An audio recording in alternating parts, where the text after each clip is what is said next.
The Witch in the Garden. In a quiet village nestled between green hills and thick woods, lived a strange old woman in a crooked house at the edge of town. The villagers called her the Witch, though none could say for certain what she had done to earn the name. Her garden was always in bloom, roses in winter, lilies that glowed faintly at night, and children were told never to go near. But one little girl didn't listen. Her name was Elsie, and she was curious in the way only brave children are. She first noticed the witch when she was walking home from school and saw her kneeling among silver-leaf plants, whispering to them as if they were friends. Day after day, Elsie watched from behind hedges and fences, following at a distance.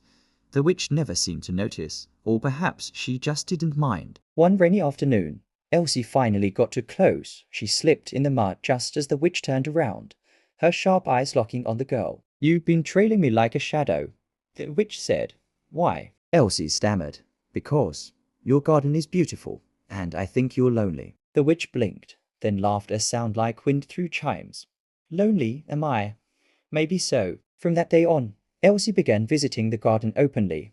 The witch, whose name was Married, showed her how to brew teas that cured fevers, how to listen for the stories trees told in the wind, and how to grow things from seeds that didn't exist in any book. The villagers were wary at first, but when Mary's herbs started healing their sick, and when flowers from her garden began blooming in their own yards, they softened. Years later, when Married was gone and the crooked house stood empty, the villagers noticed something. A little garden, just like hers, blooming in Elsie's backyard, and people began to whisper again, not of a witch in the woods, but of a wise girl with clever hands and a heart full of kindness.